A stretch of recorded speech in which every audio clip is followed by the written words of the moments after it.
Yeah, so I'm going to start with what I define as a catalyst.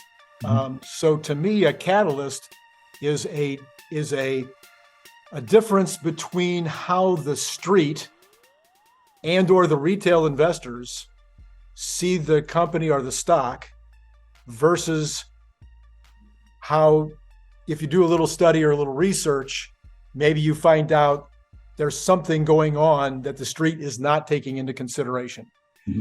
And that catalyst, in other words, what the catalyst is, like in a chemical reaction, when the street or the retail investors get it, then the stock takes off. Right. And so the first catalyst that I saw early this year that nobody was paying attention to, I mean, literally, and I'm not bragging, I just noticed it because analytically, I could see a few things going on. And one was Elon said, we're going to hit 1 terawatt of energy production, just Tesla production by 2030, plus another couple of terawatts of purchased energy.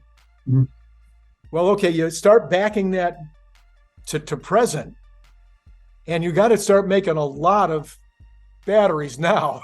And you got to know that the other companies that you're buying from are going to make a lot of batteries now in order to have any chance of getting to 3 terawatts by 2030. So that was one thing. I just kind of started backing it off. What do we have to be making immediately in order to get there? The second thing was, how do you divide up the energy package? So I'm looking at it's probably about 50-50 cars and energy storage.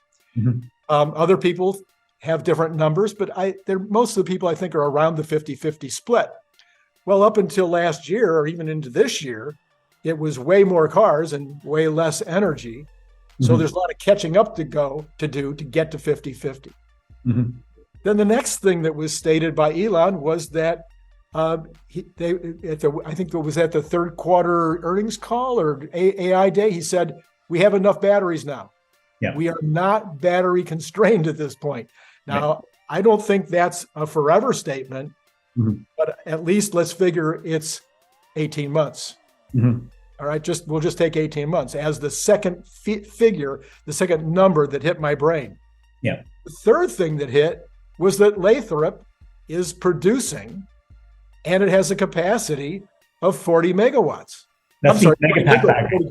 The Megapack factory has a capacity of 40 gigawatts by itself, which is about 20 billion in sales. Right.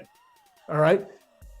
So I took and I'm thinking, if that factory is up and running, I think it was less than a year from the time they announced it, you can now start cookie cuttering that.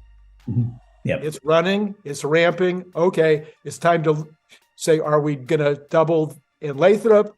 Are we going to open one in England or Germany? Are we going to open one in Japan or in China? So or Indonesia, which would be an obvious one. So I'm looking at these multiple issues with regard to energy storage, and that is going to impact the bottom line next year in a major way.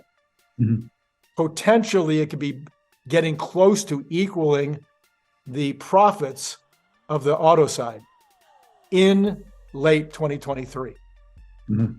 Nobody's counting that. I mean, am I wrong? Is anybody counting those kind of numbers? Click the link below to get your paperback, Kindle, or audiobook now.